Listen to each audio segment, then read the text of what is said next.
Good morning everyone, তোমাদের সাথে share করতে চলে এলাম একটা আর্লি মর্নিং ব্লগ। আর দেখতেই পাচ্ছ আমি ফাটাফাট রেডি হয়ে নিয়েছি। আর এই হচ্ছে আমাদের একটা স্পেশাল জার্নি যেটা আমি রেকর্ড করেছিলাম during my Nepal tour. And seriously এই জার্নিটা থ্রু আউট লাইফ মনে রাখার মতো, বিকজ এটা কমপ্লিট হিমালয়ান রেঞ্জ আমি দেখতে পাবো। আর যদি না দেখতে পাই, একটা স্পেশাল ফ্যাসিলিটি আছে, সেটা হচ্ছে টোটালি ক্যাশ রিফান্ড হয়ে যায়। আমাদের টিকিটের সাথে ইনক্লুসিভ ছিল, আমাদের ড্রাইভারও চলে এসেছিলো and he was very efficient. আর উনি বলেই ছিল যে টাইমের মধ্যেই আমাদেরকে পৌঁছে দেবেন। এবং সত্যি বলতে সকালবেলা ভীষণ সুন্দর ওয়েদার, তো আমি এসি বন্ধ করে লিটারেলি হাওয়া খেতে খেতেই এয়ারপোর্ট পৌঁছলাম। আর খুব তাড়াহুড়োর মধ্যেই আমরা ঢোকার জন্য প্রস্তুতি নিলাম, বিকজ খুব তাড়াতাড়ি আমাদেরকে বোর্ডিং পাসটা কালেক্ট করতে হবে। বিকজ আমি যতদূর জানি যে যত তাড়াতাড়ি সকালবেলা দেখা যাবে তত বেটার আমি ভিউটা পাবো।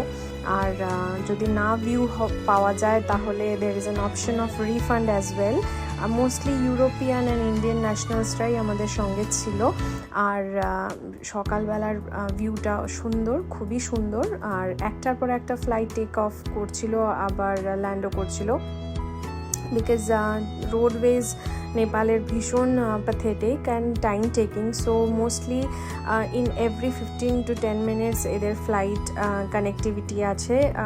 আর এইভাবেই সবাই লোকালিও মানে যারা যাওয়া আসা করে তারাও ফ্লাইট প্রেফার করে, because roadways is everyone will time taking and for the best view possible.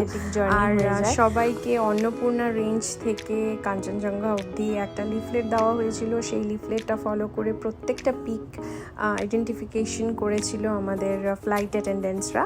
And সেটা সত্যি খুবই এক্সাইটিং অ্যান্ড খুবই ইনফরমেটিভ ছিল আমাদের জন্য। আমাদের ফ্লাইট অ্যাটেন্ডেন্ট আমাদের হাতে একটা লিফলেট দিয়ে গেল, সেটাতে প্রত্যেকটা পিক ওয়াইজ নাম দেওয়া ছিল।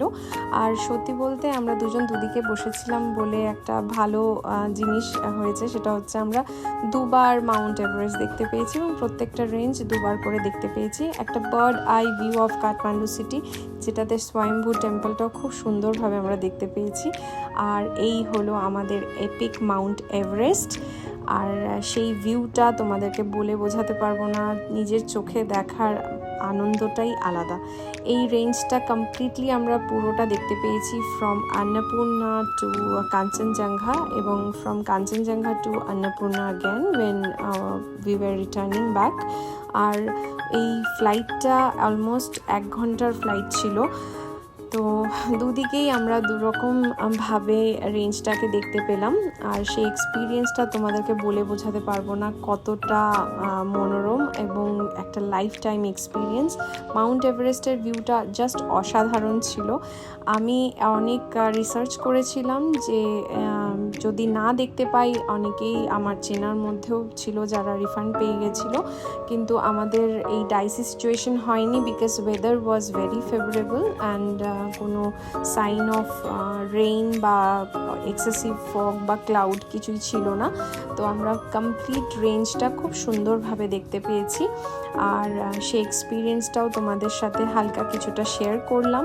As I am not a very pro blogger, আমি যতটা পেরেছি এই ভিডিওটা ক্যাপচার করতে যতটা পেরেছি সেইভাবেই চেষ্টা করেছি জল ডাউন করে তোমাদের সামনে দেখাতে। আর এই মাঝে তোমরা দেখতে পাচ্ছ, এটা হচ্ছে দি ম্যাজেস্টিক এভারেস্ট। এভারেস্ট খুব একটা বরফের চাদরে ঢাকা ছিল না, বাট বাকি রেঞ্জটা পুরোটাই বরফ আমি দেখতে পেয়েছি এবং ছোট্ট ছোট্ট মেঘের ভেলা ঘুরছে চারপাশে। সেটা নিজের চোখে না দেখলে তোমাদের সাথে আমি ভাষায় হয়তো ডেসক্রিপশন দিয়ে বোঝাতে পারবো না। আমার জন্য trekking is not a safe option as of now. So আমার জন্য এই বুদ্ধা ইয়ারের এই ফ্যাসিলিটিটা was the best part of my Nepal trip. আমি সিরিয়াসলি খুব খুশি যে আমি দেখতে পেয়েছি এবং খুব সুন্দরভাবে প্রত্যেকটা রেঞ্জ আইডেন্টিফাই করে দেখেছি। আর যারা ট্রেকিং যেতে পারো না বা যেতে চাইলেও যেতে পারছো না, তারা এইটা সত্যি এক্সপিরিয়েন্স করো যদি তোমরা নেপাল যাও।